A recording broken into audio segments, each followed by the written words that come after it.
샬롬 샬롬 샬롬. 하나님 사랑합니다. 여러분 주 안에서 사랑합니다. 그래도 훈련을 그동안 받았다고 인사는 한다고 거기서 기다리고 있네요. 못 봤는데 어디로 갔나요? 오늘 여호수아 24장 14절에서 18절 말씀, 여러분들 아마 잘 아시는 말씀일 거예요. 그러므로 이제는 야훼를 경외하며 온전함과 진실함으로 그를 섬기라. 너희 조상들이 강 저쪽과 애굽에서 섬기던 신들을 치워버리고 야훼만 섬기라. 그러면서도 만일 15절에 야훼를 섬기는 것이 너에게 좋지 않게 보이거든 너희 조상들이 강 저쪽에서 섬기던 신들이든지 너희가 거주하는 땅에 있는 아무리 족속의 신들이든지 너희가 섬길 자를 오늘 택하라. 오직 나와 내 집은 야훼를 섬기겠노라. 여호수아가 이렇게 고백하죠.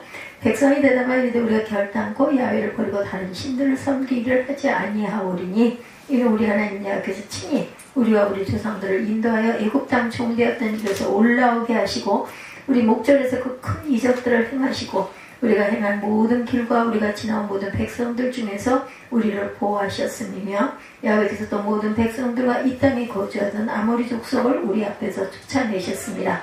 그러므로 우리도 야훼를 섬기리니 그는 우리 하나님이십니다. 합니다.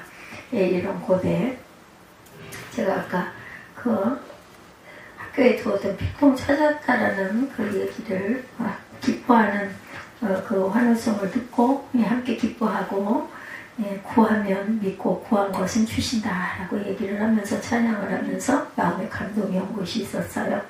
뭐냐면요, 우리가 어려움 중에 또한 환난 중에 이런 응답을 받을 때, 그죠? 뭐 큰일 아니지만 얼마나 기뻐요. 정말 감사하다 막 이런 생각 들잖아요. 얼마나 기뻐요. 그러니까 막 우리 예배 분위기가 막 업이 되고 저도 막 마음에 기쁨이 넘치고, 이게 우리가 어렵고 힘든 일들이 있기 때문에 거꾸로 그것이 해결됐을 때 이런 기쁨도 있는 거지. 하나 똑같으면 다 그냥 필요한 대로 다 있고, 예를 들어 그렇다면 또 너무너무 편하게 쉬어, 맨날 쉬어, 매일 쉬어, 순간마다 쉬어, 24시간 쉬어. 그럼 뭐 그렇게 기쁨이 있겠어요. 제가 이런 마음이 들었어요. 여러분들 조금 공부하고 몸이 고나고 또한 삶이 고달프기도 하고 물질에 대한 제약이 있기도 하더라도 그렇기 때문에 우리가 또 살아있음을 깨닫고 느끼는 순간순간 굴곡 있잖아요. 그 굴곡을 겪으면서 내가 살아있음을 더 기뻐할 수 있구나 하는 그런 마음에 감동이 왔어요. 그래서 항상 그러면서 그 신학교 학생들은 참 정말 온전한, 모두 다 온전한 대학원생들이다. 나 같으면 예쁜 거 보면 싹 내가 가지고 싶어하는 마음이 더 커가지고 장담할 수 없는데 임자가 없다면은. 근데 저는요 한두 두세 주일은 두고 봅니다. 근데도 계속 그게 버려져 있으면 그중에 내가 필요한 게 있으면 저는 가거든요.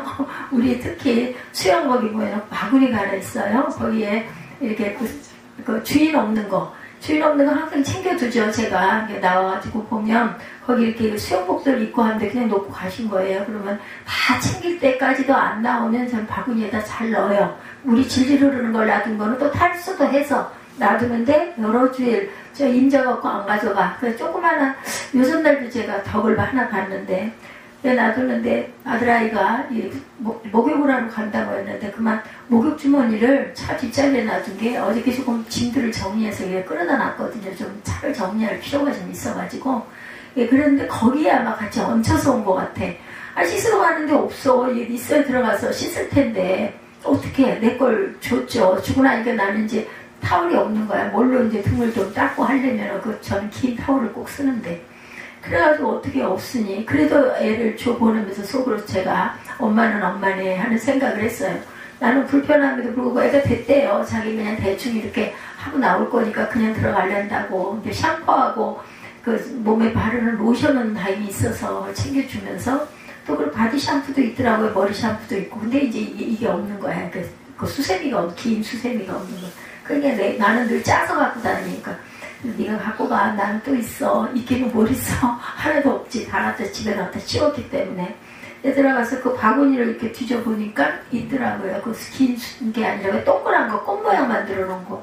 그거 가지고 와서 참 나는 그거 시원찮아서 싫던데 어쨌든 간에 없는 것보다 나니까 거기다 묻혀가지고 닦았어요.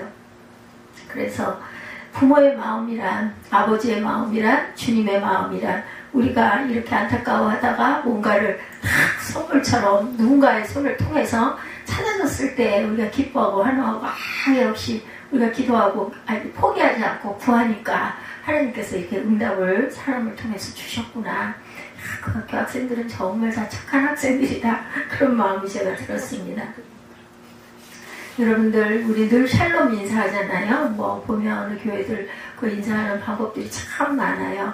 참으로 좋은 날입니다. 오늘은 좋은 일이 일어납니다. 저도 예전에 교회 다닐 때 이렇게 입술로 고백하기도 했는데 좋은 일이 일어났습니다. 아멘. 예. 그리고 저는 그래도 12번을 더 생각을 해봐도 할렐루야 샬롬이 가장 좋다. 왜냐면 주님도 오셔서 가장 처음 하신 말씀이 샬롬이었거든요. 예, 하나님께서 우리에게 이렇게 어려움을 통해 아니면은 어떻게 안타까워 그 안타까움을 통해 또 이렇게 선물처럼 이런 답을 주실 때 얼마나 감사하고 기뻐요. 모든 게 다 답이면 뭐 그 속에서 그 기쁨을 느끼겠어요? 없죠.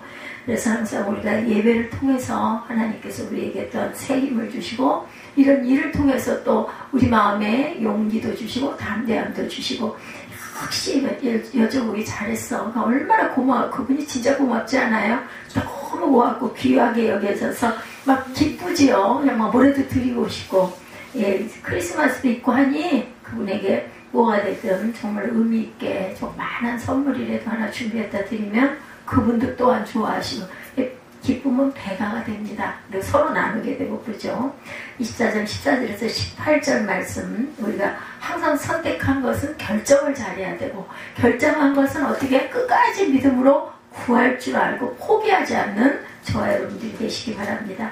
한번 잘못된 선택과 결정을 할 때 그것이 큰 문제를 가져오기도 하죠. 어려움을 또한 가져오기도 합니다. 러시아가 우크라이나를 침공하지 바라고 그 침공한 사건 대표적인 예라고 그래요. 일찍 세계 3위의 핵무기 보유 국가였어요. 러시아는. 그렇죠. 그런데 1993년 핵을 포기하고 그 대가로 미국, 영국, 러시아 등과 부다페스트 이런 각서를 썼다 그래요. 영토의 안정성과 독립적 주권을 보장을 받기로 했다고 합니다. 서로가. 그래서 유엔 안전보장이사회가 보증한 국제적 합의였는데 러시아는 이 결정을 하루아침에 무시해버리고 우크라이나 전역에 대대적인 공격을 감행을 했어요. 러시아 대통령 푸틴의 잘못된 선택과 결정이 이와 같은 큰 재난을 불러옵니다. 수많은 희생자가 나오게 되고 며칠 전에는 원전을 공격해서 온 유럽 사람들이 공포에 떨기도 했다고 그래요. 그 즈음에.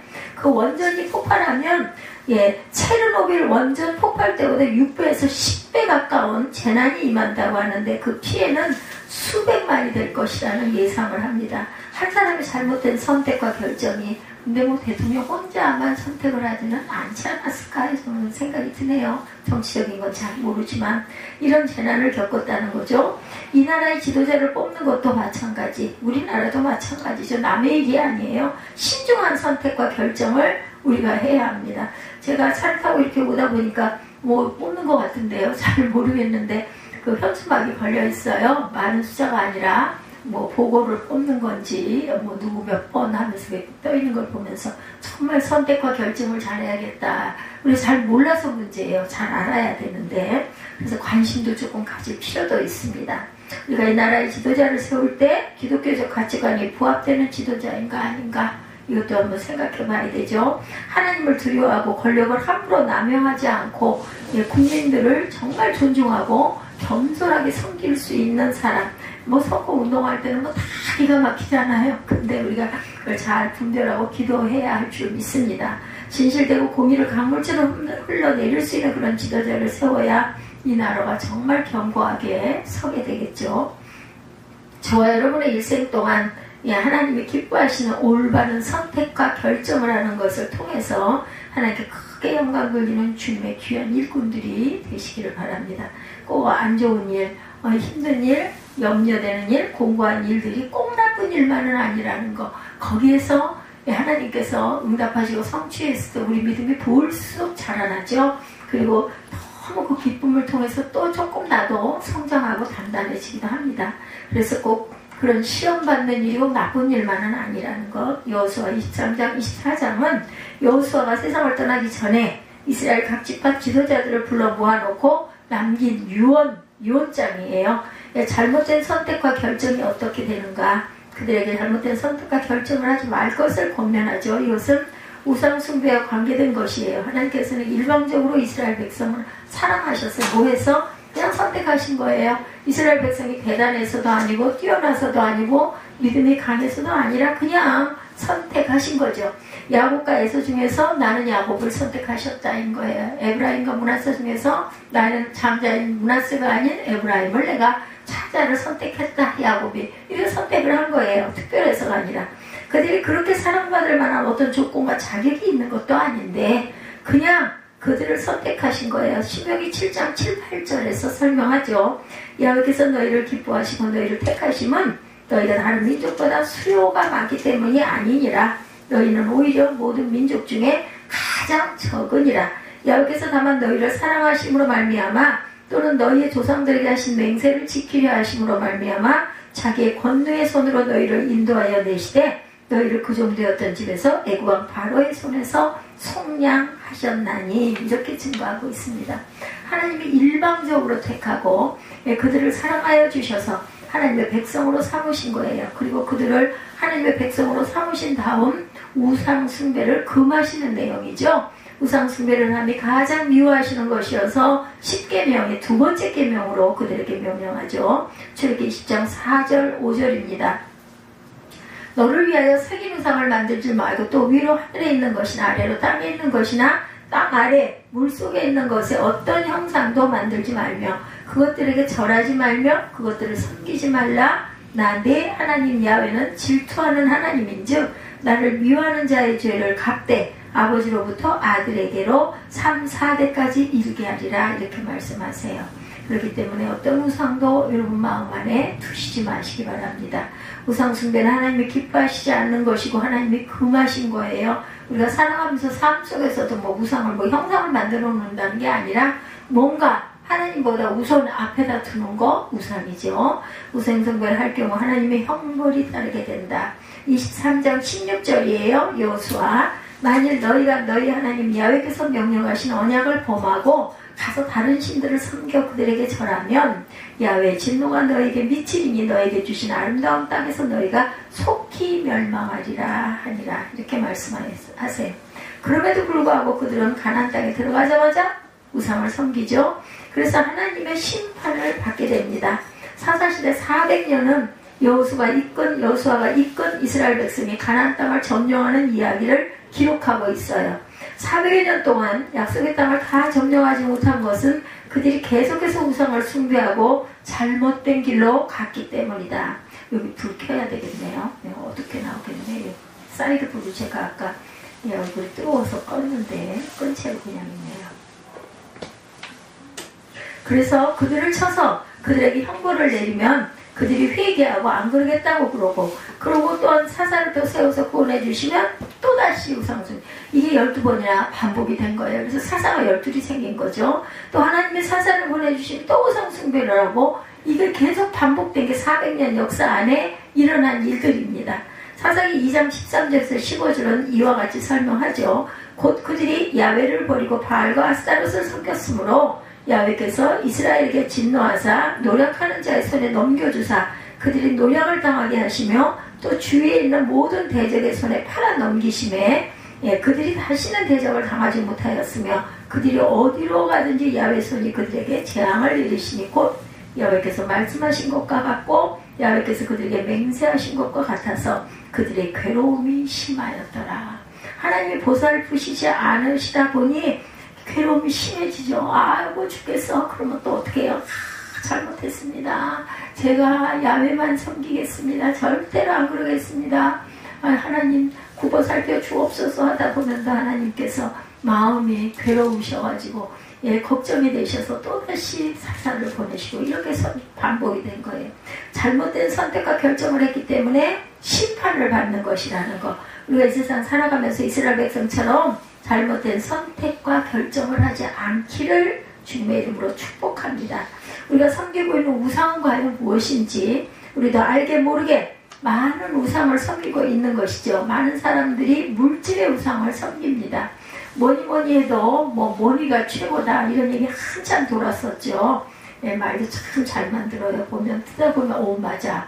어떻게 그렇게 비슷해, 그죠? 뭐니나 그죠? 상대편을 짓밟고 피해를 주면서 예, 물질이 최고라고 그냥 내 것 소유하기에 바빠요. 그래서 많은 문제가 생겨나고 정치 판도가 그런 부분 때문에 예, 여러 가지 그 좋지 않은 예, 그분이 떠나거나 아니면 재임 중에도 이래가지고 내려앉는 그런 경우 많이 보셨을 거예요. 정치인들이 특히가 그러죠. 그들의 우상은 물질 아니면 권력이 필요하다 보니까 물질이 필요했던 거겠죠. 예, 보면 함께 갑니다.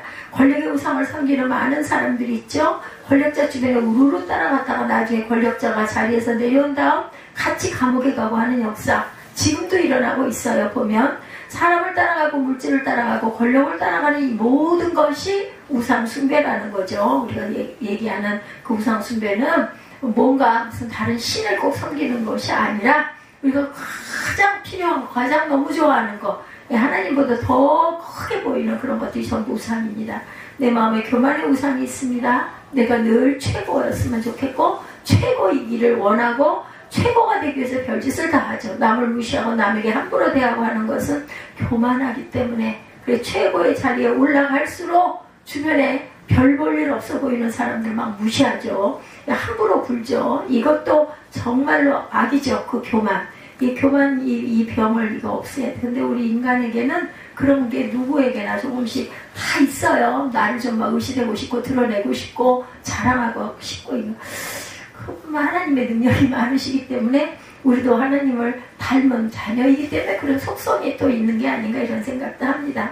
우리가 기억해야 될 것, 하나님보다 더 사랑하는 모든 것이 우상이라는 것 잊지 마시기 바랍니다. 우상을 선택하지 말고 하나님을 선택하고 하나님의 영광 위에 살아가는 저와 여러분이 되시기 바라요.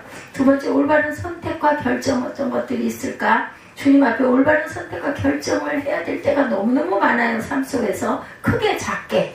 여호수아가 그들에게 강력히 촉구하죠. 24장 14절에 이제는 야훼를 경외하며 온전함과 진실함으로 그를 섬기라. 너의 조상들이 강 저쪽과 애굽에서 섬기던 신들을 치워버리고 야훼만 섬기라. 16절에 그들이 대답하죠. 백성이 대답하여 이르되 우리가 결단코 야훼를 버리고 다른 신들을 섬기기로 하지 아니하오리니. 결단코 우리는 그런 잘못을 하지 않겠습니다. 약속하고 고백합니다. 결단합니다. 일생을 살아가는 동안 우리가 하나님 앞에서 올바른 선택과 결정만을 하겠습니다. 이거 약속을 하는 거예요. 하나님이 기뻐하시는 선택과 결정을 하겠어요. 왜? 매 순간마다 이것이 하나님이 기뻐하시는 일인가? 기뻐하지 아니하시나? 생각과 하나님 기뻐하시는 선택을 하는 저와 여러분들 어떤 지혜, 하늘의 지혜를 구하는 우리 그 전도사님 학교에서 뭐를 써갖고 오라고 한 걸 제가 아침에 숙제처럼 앉아가지고 그걸 쓰려고 하다 보니까는 어떤 그 메시지를 주어서 어떻게 양육을 하고 계십니까? 그랬다 여기서 그랬어요. 여기서 이제 그걸 써야지 하고 내려가면서 봤었으니까 질문의 요지를 뒤에는 못 봤고 앞에 걸 봤더니 어떤 요지로 그런 것을 양육하고 계십니까? 하는데 탁 떠오르는 글자 하나 있었어. 이해하라. 그게 그냥 원래 번뜩 오길래 제가 기도 그거를 빼갖고 갔죠. 제가 줄줄 외우겠어요. 저는 그런 거 못 외우니까 갖고 봐야 되니까 왜 그 마음이 딱 왔을까 하고 봤죠. 근데 그게 어수선한 과정에서 얘기하면 사람이 드나들고 할 때는 이제 깨져요. 그 순간은. 그래서 그걸 쓰임 써야 되겠다 하고 들고 가가지고 기록하고 있다가 제가 놔뒀는데 참 성령께서는 우리에게 필요한 그 요지, 골자 이거를 딱 단어로 주시고 또 특히나 저 이해하라 저 말씀은 제가 은혜를 받은 말씀이기 때문에 커다랗게 저렇게 글자를 써서 어떻게 그렇게 왔었는지. 근데 우리가 정말 사람을 이해하는 것, 사람과 관계에서도 이해만 하면 그 사람을 품을 수가 있습니다. 사랑할 수가 있어요. 그죠? 자녀와의 관계나 부부의 관계나 또한 벗의 관계도 마찬가지. 그 사람을 이해하지 못한 다른 사람들은 객관적으로 평가를 냉정하게 해도 내가 그 사람을 이해하다 보면 어떻게 해요? 내 품에 싸게 되죠. 그 사람은 그래서 그런 거지. 이게 아니야. 이거 이해하는 것처럼 중요한 게 없어요. 하나님의 뜻을 우리가 이해한다면 하지 말라고 그래도 성경 말씀에 관한 것을 제가 잠깐 어디서인가 그래서 잠깐 봤어요. 올해 2024년 올해 한 해 내가 성경을 일독을 하겠다 하면은요, 매일 하루에 성경 5장씩만 읽으면 일독을 한대요.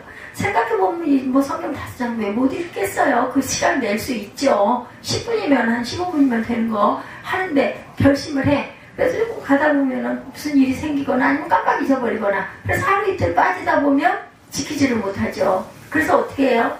동아리들을 만들어가지고 성경 1독 동아리, 2독 동아리 만들어서들 교회에서들 그 행사들을 다른 걸 하는 게 아니야. 성경 읽는 거예요. 근데 그냥 읽는 게 그냥 다른 생각하면서 줄줄줄 읽으면 아무 소용이 없죠. 그래서 저희도 우리 예배 끝난 다음에 성경을 읽지 않아요? 그때는 어떻게 해서 읽어요? 여러분들 돌아갈 시간도 가까웠고 하니까 모르겠어요. 저 같은 경우에는 집중이 되더라고요. 다른 일에 뒤에 아무것도 없어. 성경을 읽고 기도해야 되는 부담이 좀 있죠. 기도해야 되는 어떤 구절을 가지고 내가 마음에 감동이 와서 기도할까, 이건 있습니다. 그냥 목표가 없으면요, 그런 거 생각 안 하고 읽게 되거든요. 그러니까 목표가 있으니까 내가 기도해야 되고 감동을 받아야 되는 구절이 있어야 되기 때문에 그렇게 해서는 그 읽는 부분이 어떻게 보면 예배를 우리가 온전하게 시간 반, 2시간 이렇게 예배 드리는 것보다 어떻게 보면 더 집중할 수 있고 귀하다. 저는 그런 감동이 왔기 때문에 계속해서 읽어갑니다.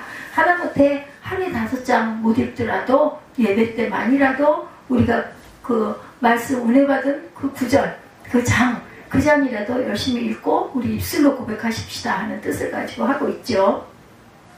의사 보면은 자녀를 의사가 되라고 아까도 말도 안 되는 우리 사무엘이 들으면 웃겨, 기가 막혀, 하든지 말든지. 어떤 마음이 오냐면은 기적은 일어나고 있기 때문에, 그죠? 기적이 일어나요. 어떻게 그런 일이 있을 수 있어? 근데 일어나거든요. 제가 이 세월을 오다 보니까 정말 지나간 일인데도, 생각지도 않은 일인데도, 그래서 그랬지. 근데 우리 정사무엘에 대한 그 부분도 이거 분명히 또한 기적은 일어날 거야, 인 거예요. 기적은 일어날 거야.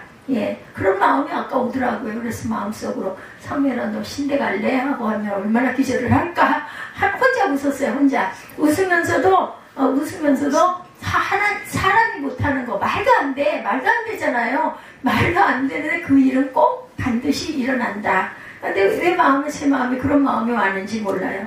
의외로 오히려 더 우리 사무엘도 설명하고 할 때 보면요, 저는 막 이게 올라가는 성격이거든요. 막 열이 나고 막 말이 빨라지고 막 흥분이 되고. 그런데 우리 사무엘은 하나님이 주신 성품이에요. 내려가.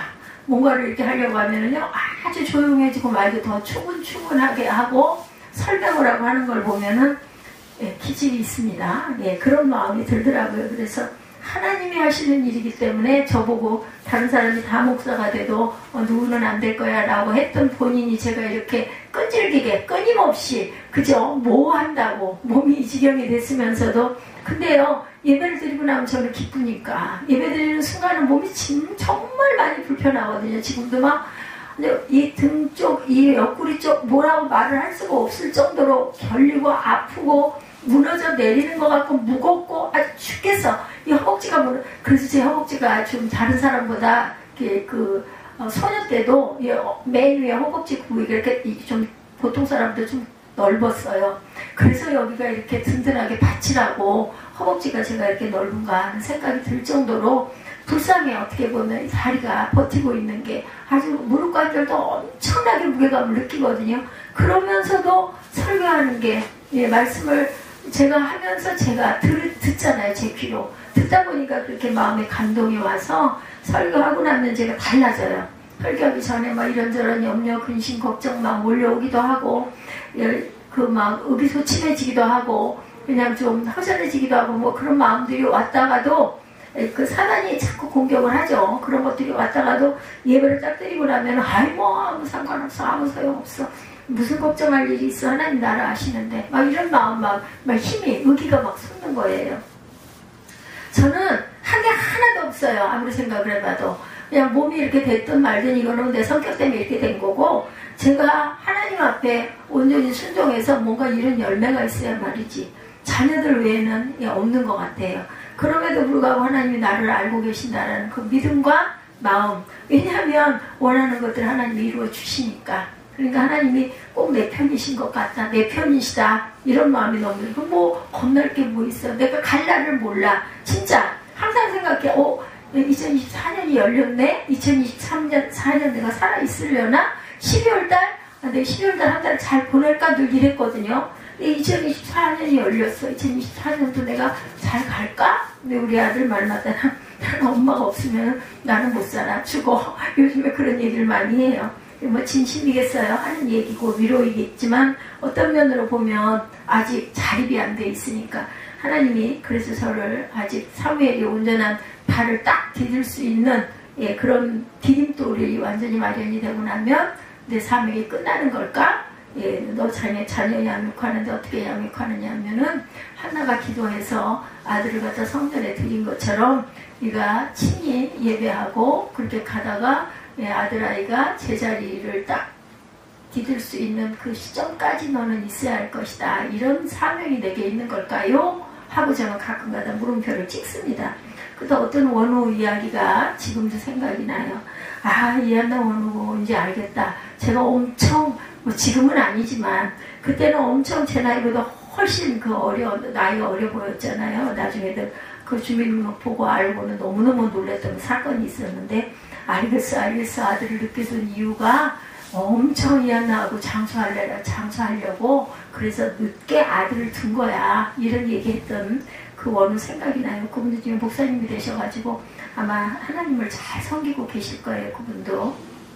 그 생각이 언뜻 나면서 내가 해야 할 마지막 그것은 교회를 지키는 것도 있고 예배를 드리는 것도 있지만 그 중심에 아들아이를 잘 길러서 온전한 믿음의 나무가 되게 딱 매김을 해놓고 제가 가야 되는 것은 아닐까 하는 생각을 합니다. 하나님께서 나에게 특별한 은혜와 사랑을 주신 거 꼬마 때 교회를 그냥 좋아해서 아무 이유도 목적도 없이 그때는 뭐 재밌는 거리가 없었기 때문에 그랬을 수도 있는데 어찌됐든 간에 저는 그 꼬마 때의 기억이 자라면서도 10살이 되고 15살이 되고 중학교 다니고 고등학교 다니고 하면서도 계속해서 지역에 이사도 많이 가고 가기만 하면 교회를 찾아왔으니까요. 내가 갈 교회가 어딜까? 이 동네에서는 그걸 가장 중요하게 그거 누가 가르쳐서도 아니에요. 아니면 내가 목적의식이 있어서도 아니에요. 그냥 습관처럼 이 동네에서 나는 어느 교회를 가야 되나 이런 생각을 늘 했던 그런 것들이 하나님이 저를 보시고 아까 얘기한 것대로 자격이 있어서가 아니라 무조건적인 사랑을 주신 거 선택을 하신 거 아니겠는가 이런 마음이 듭니다. 그냥 내가 아는 이해를 하거나 내가 어떤 작전을 짜거나 난 이렇게 해서 이렇게 갈 거야가 아니라 그냥 좋은 거야. 그냥 가고 싶은 거야. 가가지고 아무도 없는 아주 의리의리한 이런 데 말고 조그만 그냥 그런 바닥에 주저앉는 그런 옛날엔 그런 교회도 장판간 교회가 굉장히 나무도 아니고 그런 데 가가지고 이렇게 딱 선모하고 가운데 이렇게 앉아가지고 뭘 빌지 알았겠어요 그 어린애가. 근데 그런 게 너무 좋았던 거. 그게 하나님께서 나를 선택하신 방법이시지 않았을까. 그게 너무 좋았던 것이 아닐까. 항상 우리가 이런 마음을 갖는 게 가장 중요하다. 어떤 학생은 나는 음악하기를 원하는데 너는 아버지가 법관이니까 법대 가라. 뭐 이런 경우가 있다고 그러잖아요. 우리 아들은 디자인하기를 원하는데 저는 하나님께서 제게 보여주신 게 있기 때문에 이 아들은 이렇게 갈 길이지 않을까. 성령의 불이 타고 있는 걸 제가 봤기 때문에 오늘도 제가 그런 부분을 읽게 했어요. 일부러 읽게 한 게 아니라 오늘 말씀이 그 1부 때 예배 말씀이 그런 말씀이었기 때문에 그 부분이 딱 눈에 와서 그냥 이렇게 딱 펼쳤더니 있길래 그 대목을 읽으라는데 얼마나 야근지 아세요? 세 절이었어요. 세 절 좀 길어서 속으로 아이고 이게 좀 긴데 했더니 어떻게 할게요? 맨 앞절 하나 읽고 하고 뒤로 하고 맨 마지막 끝만 읽더라고요. 전 알거든요. 외우지는 못하지만 앞으로 2절 정도를 더 읽어야 하는데 근데 하더니 그러면서 속으로 이가 길어서 뭐라고 하겠네. 근데 뭐 자를 수가 없어. 왜냐면 다 이어지는 말씀들이기 때문에. 그래서 여기서부터 여기까지 예를 들면 23절에서 25절까지 했더니 그게 꽤 여러 구절인데 딱 앞에 한 절 읽더니 맨 끝으로 와가지고 근데 마무리를 기가 막히게 했어요. 그 중요한 부분만 딱 읽더라고요. 그래서 아 그래 네가 그렇게 또 머리를 쓰는구나 하는 생각을 제가 했지만 하나님은 아시겠죠? 그죠? 내가 하려고 애쓸 게 없습니다. 근데 기도는 해야 되죠. 늘 기도는 하니까 여러분도 자녀들 특히 배우자 보기에 진짜 말도 안 되고 이더라도 하나님이 하시면 하시니까 제가 지금 뭐가 자꾸 떠오르는데 그게 지금 입술로 나가지를 않고 있어요. 그 예가 있거든요. 제가 이랬던 그 예가 나중에라도 생각이 나면 여러분들에게 알려드릴게요. 그리고 그 단양에서 가지고 온 약을 먹으면서 건망증스러운 부분이 좀 멈췄어요. 엄청 심해졌었거든요. 그래서 이러다 큰일 나겠다 생각을 했는데 그래서 어저께 밤에는 이제 한 달쯤 먹었나 봐요. 애하고 먹던 거 한 병을 거의 다 먹었어. 마지막이다 그러고 애가 와가지고 하나를 꼭 여기 와서 먹거든요. 나는 이제 미리 먹기도 하고 그래서 사메라 너는 좀 변한 게 있니 이거 먹으면서 그랬더니 본인 얘기가 집중력이 좀 더 생긴 것 같고 몸에 좀 열이 좀 나는 것 같은 그런 게 좀 있다. 그래서 나도 그 치매 걱정했던 그런 부분이 조금은 멈춰진 것 같아. 그렇게 많이 잊어버리고 하던 게 조금 좀 나아진 것 같다. 그럼 어디야 대단한 거죠. 만약에 그렇다면 기분일 수도 있어요. 그리고 또 하나님이 그 약을 만나게 하셔가지고 먹게 하심으로 또 그저 은혜로 또 좋아서 그럴 수도 있는데 문제는 가격이 너무 비싸다는 게 문제인 거죠. 그래서 밤이면 우리 아이가 다른 건 모르겠는데 그 약에 대한 거는 가서 직접 들어서 그런지 엄청 신경을 써요. 오늘 약 먹는 날 이틀에 한 번씩 먹으니까 약 먹는 날인 거 기억하셔요? 하고 꼭 문자가 오거나 아니면 내가 이제 기억을 하고 오늘 약 먹는데 나 먹을 건데 너 안 먹을 거니? 너 갖다 놨다가 네가 먹어라 그러면은 내가 그리로 갈게. 그래가지고 꼭 여기로 와가지고 이야기를 하고 그걸 먹고 나면 그 트름이 꼭 올라오는데 나쁘지 않은 그런 그 향기가 이렇게 올라오거든요. 그래서 이것도 하나님의 만나게 하신 약이다 하고 소중하게 여러분들 뭐가 됐든 그저 작은 필통 하나라도 그 사랑하는 그 마음 저도 그런 마음이 있거든요. 조그만한 뭐가 됐든 소장하고 있던 거 잃어버리면 정말 그게 막 눈에 밟히고 너무나 마음이 안타깝고 그래요. 그런 그 사랑, 뭐 꼭 그걸 이게 뭐 엄청난 가격이 나가서가 아닌 거죠.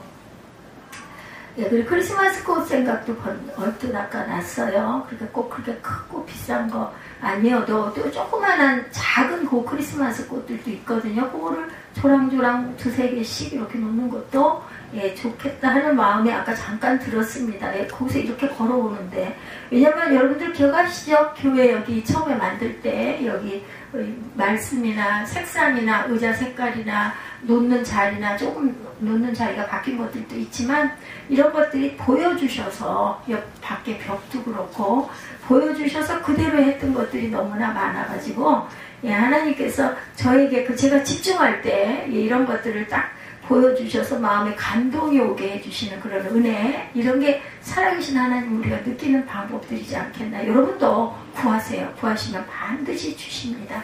우리에게 주신 재능이 무엇인지를 우리가 꼭 알아서 하나님의 뜻 안에 분명히 있거든요. 하나님의 뜻을 따라 그 원하는 선택을 우리가 잘 어떻게 이해하고 지혜롭게 하늘의 지혜를 구해서 여러분의 자녀가 원하는 것을 하도록 해야지. 무조건 너 여기가 뭐 그래가지고 그 질환들이 많이 공황장애 뭐 이런 질환이 걸린다고 그러죠. 강제적으로 막 하는 그 교육 방법 약간 스파르타식의 그런 방법들이 아이들에게 그런 마음의 부담과 이 아픔을 준다고 합니다.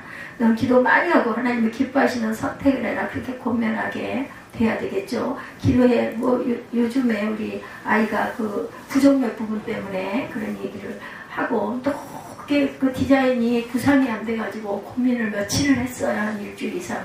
아주 예민합니다. 그래서 제가 그럴 때마다 기도하면 구하면 분명히 주실 거야. 근데 그런 말에 거부하지 않는 것만도 저는 고마워요.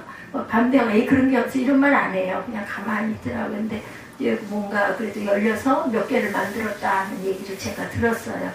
항상 전공을 선택할 때도 직장을 선택할 때도 그죠? 사업을 할 때도 모든 것의 우선순위 하나님이 기뻐하시는 것인가 아닌가 하는 거 먼저 판단하는 건 아주 중요하죠. 가룟 유다는 늘 자기 중심이었죠. 예수님이 이스라엘 백성을 로마의 압제에서 건져줄 그런 그 메시아인 줄을 알고 따라다니다가 가만히 보니까 이 예수라는 사람은 평화주의 사람으로 바뀌었죠. 랍비라고 한 걸 보면 예수님은 평화주의자고 고난을 당하신다고 하니까 예수님을 은삼십을 팔아 넘기지 않아요? 뭐가 앞선 거예요? 이제가 앞선 거예요. 에이 아니네. 내가 원했던 그런 막 권력과 막 능력을 막 펼쳐가지고 기적을 막 기적은 일으키긴 했어. 병든 자들을 막 고쳐주고 했으니까 쫓아다녔는데 아니 평화주의자면 이거 안 되잖아. 확 뒤집어 엎어야 되는데 내가 한 자리 해야 되는데 그런 인물이 아니야. 그러다 보니까 30에 팔아 넘기는 그러한 계산적인 믿음 생활을 하면 안 된다는 거. 자기의 스승 예수님은 은 30에 팔죠. 그리고 양심에 가착이 돼서 결국은 어떻게 됐어요? 은 30 잘 써보지도 못하고 목매달아서 죽게 되죠. 그래가지고 내장이 다 터져 나와가지고 지금도 거기 이름이 피밭이라고 시뻘건 피가 그대로 남아있다고 합니다. 비참한 최후죠. 사도행전 1장 18절에 이 사람이 불의의 삭스로 밭을 사고 후에 몸이 곤두박질하여 배가 터져 창자가 흩어 나온지라 증거하고 있습니다. 사도행전 1장 18절에 베드로는 가야바의 뜰에서 예수를 3번이나 모른다고 부인했죠. 여러분들 아시죠? 잘못된 선택과 결정을 한 거예요. 그리고 부활하신 예수님을 만난 후에도 제자의 사명을 잃어버리고 갈릴리에 가서 물고기 잡는 일을 하려고 하죠. 어부의 모습으로 돌아갑니다.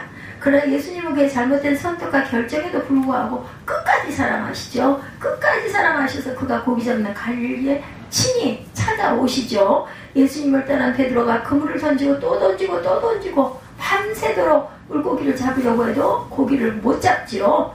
그때 호숫가에서 누가 외치죠. 고기 많이 잡았어? 한 마리도 못 잡았습니다. 오른편에 그물을 던져보시오. 그래서 오른편에 그물을 던지니 너무나 많은 고기, 그물이 찢어질 정도의 많은 고기를 잡죠. 베드로는 그 순간 깨닫게 됩니다. 자기가 처음 예수를 만났던 때를 다시 기억을 하죠. 밤새 그물을 던져도 고기 한 마리 못 잡았을 때 예수님이 자기 배에 태우고 많은 고기 잡던 그 기억이 살아나는 거예요. 예수님이시구나. 내가 예수님을 버리고 여기까지 도망갔는데 나를 찾아오셨구나.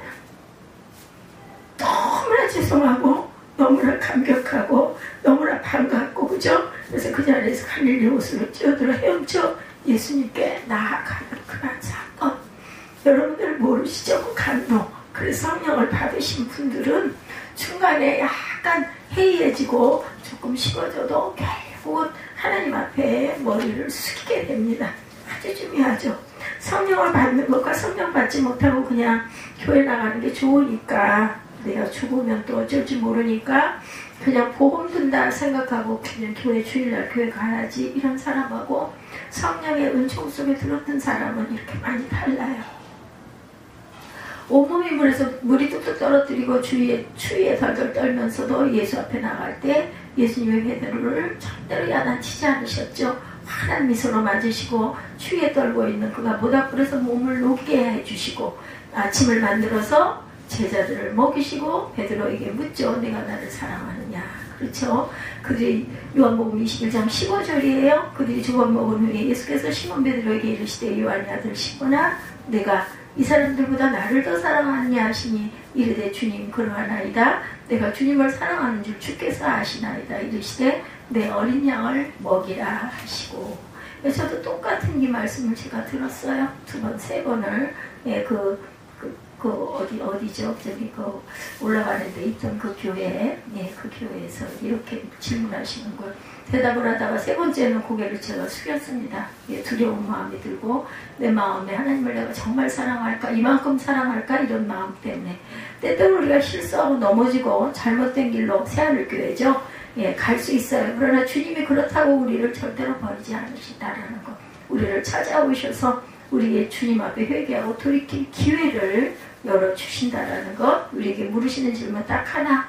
너 나 사랑하니? 이거죠. 사랑이면 다 되는 거 아니에요? 하나님 사랑, 이웃 사랑입니다. 그래서 우리가 우리에게 잘못한 이웃도 품고 사랑해주고 용서해줄 줄 아는 마음을 가져야 된다는 것. 내가 나를 사랑하느냐? 언제나 주님의 음성 앞에 네, 나는 주님을 사랑합니다. 고백할 수 있는 저와 여러분들 되시기 바라요. 베드로에게 주님의 사명을 맡기시죠. 내 어린 양을 치라, 내 양을 먹이라, 내 양을 치라.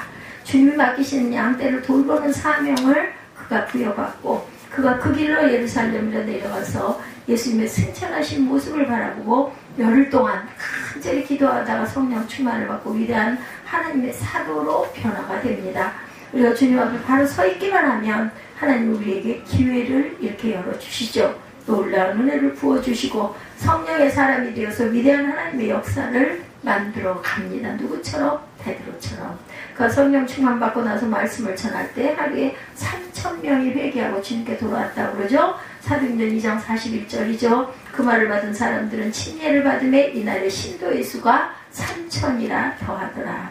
여러분 주님 앞에 바로 서 있기만 하면, 바른 선택을 결정하기만 하면, 성령이 충만하게 임하기만 하면 이와 같이 위대한 사도의 모습으로 변화되어서 하나님 앞에 귀하게 쓰임을 받을 수 있다는 것.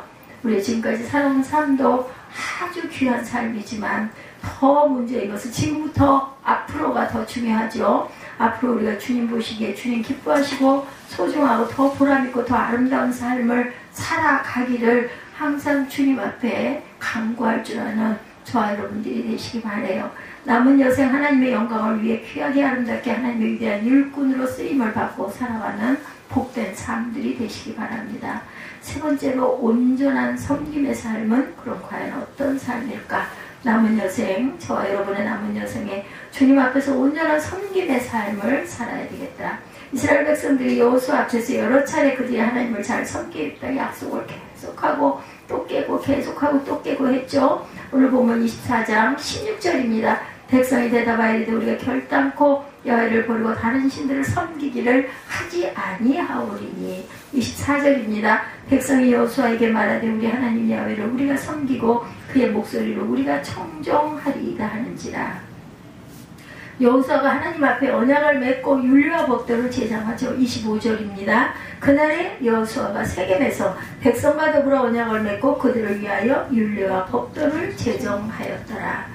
성숙한 그리스도인의 모습은 말씀대로 살아가는 데 있어요. 이 말씀이 한평생 우리가 살아가는데 우리의 삶의 좌표가 됩니다. 우리의 삶의 내비게이터, 우리의 나침판이 되는 거죠. 우리 삶의 지침서가 됩니다. 말씀대로 살아갈 때 하나님이 큰 복이 우리에게 임하고 그것이 눈에 보일 때, 행함을 받을 때 얼마나 마음의 기쁨이 충만하시니까 여러분들, 사람의 음성을 듣고 따라가지 말고 말씀을 통해 주님의 음성을 듣고 주님을 따라 섬기시는 저와 여러분들이 되시기를 축복합니다. 이것이 바로 말씀이 생명이고 능력이고 기적이고 축복이고 은혜가 된다라는 것. 말씀을 지켜 행할 때 하나님의 큰 복이 축복이 임하는데 야고보 사도가 보니 많은 사람이 예수를 믿으면서 입술로만 그죠 잘하는데 행함이 뒤따르지 못해요. 그래서 그들에게 권면하는 말씀을 그 편지로 써보낸 것이 바로 야고보서 2장 14절이죠. 내 형제들아 만일 사람이 믿음이 있노라 하고 행함이 없으면 무슨 유익이 있으리요 그 믿음이 능히 자기를 구원하겠느냐. 15절과 17절에는 만일 형제나 자매가 헐벗고 일용할 양식이 없는데 너희 중에 누구든지 그에게 이르되 평안히 가라 덥게 하라 배부르게 하라 하며 그 몸에 쓸 것을 주지 아니하면 무슨 유익이 있으리요. 이와 같이 행함이 없는 믿음은 그 자체가 죽은 것이라.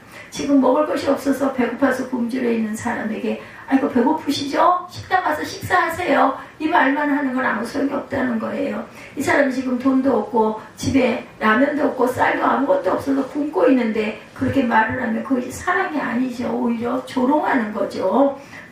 그 식당 가 얼마든지 밥 있잖아. 이건 아무 소용이 없어요. 진정한 사랑은 그에게 라면을 한 박스 갖다 주고 쌀도 한 포대 갖다 주면서 먹고 힘내세요. 그죠? 예수님의 당신을 사랑하고 나도 당신을 사랑합니다. 이런 진정한 실천이 있는 사랑이 온전한 사랑이다.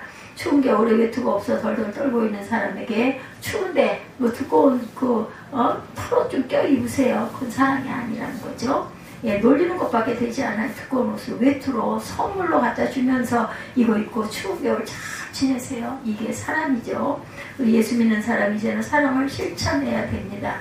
그래서 그 백이동 703호 그 권사님도 아마 그 실천이다. 그 살아있는 실천이다 하고 필요한 것을 제게 제공해 주신 것 같아요. 하나님이 만나게 하셨다 이렇게 확신을 하시고 사랑을 행동으로 옮길 줄 아는 실천할 줄 아는 믿음이 행동이 되는 행동 없는 믿음은 죽은 믿음이다. 여러분 모두가 사랑의 용사들이 되셔서 여러분 주위에 고난당한 사람, 괴로움에 처한 사람, 또한 마음에 상심하는 사람, 사랑하고 돌보고 또한 위로하고 격려하는 저와 여러분 귀한 하나님의 자녀들이 되시기 바라요. 하나님께서 여러분을 너무 사랑하고 계시기 때문에 여러분의 사랑의 섬김을 통해서 이 세상이 변화될 줄로 믿습니다. 오늘 많은 청년 지체들이 함께 많은 예배, 요즘 젊은이의 교회들이 많이 생겼어요. 그죠? 거긴 또 거기들 얼마나 생동감이 있고 활력이 넘쳐나겠어요. 특성이 있겠죠. 그렇게라도 해서 젊은 청년들이 교회를 많이 가면 좋겠다는 생각이 들어요. 시편 100편에 감사의 찬양이 기록되어 있죠. 온 땅이여 야훼께 즐거운 찬송을 부를지어다. 기쁨으로 야훼를 섬기며 노래하며 그의 앞에 나아갈지어다. 기쁨과 감사함으로 주님 앞에 나아가야 돼요. 넘치는 감사가 충만하게 임하시기를 주님의 이름으로 축복합니다. 감사밖에 없다라는 거 감사하시기 바랍니다. 어떤 기도회에서 있었던 간증입니다. 그것이 유튜브 시청 영상 뷰가 45만 명이 되었다고 하네요. 남편 김은상 선교사와 결혼해서 과테말라로 가서 사역을 했던 어떤 분의 이야기입니다. 하나님께서 그들을 함께 광야로 가자 해서 멕시코에 있는 시골에 갔다고 그래요. 멕시코로 건너간 지 1년 2개월이 지난 2018년 10월 달에 남편이 큰 교통사고를 당해요. 2018년이면 그저 한 5년 됐네요. 저렇게 예쁘고 귀한 아이들이 셋이나 있는데 그 시골에서 사고를 당하니까 한국에서는 어느 병원에나 있는 엑스레이도 없고 내시경도 없고 필요한 약제도 구하기 힘든 그 병원에서 남편이 완전히 의식불명이 되어서 뇌사 상태가 되어서 의사들은 이제는 희망이 없습니다 했다고 합니다. 다 손을 놨어요. 하나 희망의 끈을 놓지 않고 나의 주인은 하나님이시라고 고백하면서 주님 앞에 기도로 매달려서 계속 감사하고 또 감사했대요. 절망 중에 감사하니 하나님께서 그 마음 안에 평안을 주시더랍니다. 가족도 없고 가까운 지인도 없는 한국 사람도 없는 스페인어만 하는 멕시코 사람밖에 없는데 너무나 외롭고 힘든 환경 이런 속에서 그저 얼마나 기가 막혔겠어요. 말이 통했겠습니까? 주님이 이곳에 홀로 일하시기 참 좋은 곳이라고 말씀하시면서 마음에 참 평화를 주시더랍니다. 그때 이와 같은 감사를 드렸대요. 감사로 이 상황을 주께 맡기니 두려움을 압도하는 주의 평안이 내 깊은 곳에서부터 내 마음 안에서 떠올라와 자신을 흥건히 적셨다고 그래요.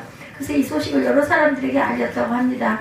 옛날 같으면 국제전화를 해서 가까운 사람 한 사람밖에 전화 못할 텐데 IT 강국이 되죠. SNS가 있잖아요. 그래서 그 통해서 18년이니까 알렸대요. 순식간에 많은 믿음의 식구들에게서 소식이 퍼져나가고 너무나 함께 중보기도를 열심히 해드렸다고 그래요. 시시각각 남편의 상태를 보면서 계속 SNS에 올리고 기도를 부탁을 하고 그리고 기도의 동역자들과 함께 사망의 음침한 골짜기를 지났다. 사망의 음침한 골짜기를 지났다. 믿음으로 선포하고 계속 선포했더니 남편은 혼수 상태에 빠져 일어날 기색은 전혀 안 보이고 기도하고 또 기도하고 또 기도하고 또 기도하고 또 기도했더니 결국은 기적이 일어났다는 게 여러분들 포기하지 마세요. 24일 만에 남편이 의식을 찾게 됐다고 그래요. 혼수 상태에서 깨어났다고 합니다. 처음으로 눈뜨고 나서 말한 게 예수 보혈. 구원, 예수 보혈 구원, 할렐루야. 이 말을 처음으로 했다고 합니다. 이분이 남편이. 이렇게 처음으로 입을 열어 말을 하게 되었고 모두가 그것에서 놀라고 하나님의 기적임을 간증하게 되었다라는 박민경 상호의 간증이에요. 지금 제가 이 말씀을 드린 것. 이 상호를 통해 예수 보혈만이 우리의 능력임을 깨닫게 되셨다고 합니다. 우리에게 주어진 소소한 일상은 당연한 것이 아무것도 없고 모두 소중한 선물임을 깨닫고 범사에 감사하자는 것. 한평생 하나님만 믿고 의지하고 하나님이 기뻐하시는 선택과 결정을 통해서 위대한 하나님의 역사를 이루어가는 저와 여러분들이 되시기 바라요. 아무리 힘들고 어려워도 주님을 붙잡고 나가면 모든 어려움을 이겨내고 슬픔 많은 일상 모두로 천국으로 화하는 축복의 역사가 일어난다는 것. 우리 함께 내 영혼이 은총 입어 495장 찬양 드리고 기도하시고 축도로 예배를 마치도록 하겠습니다.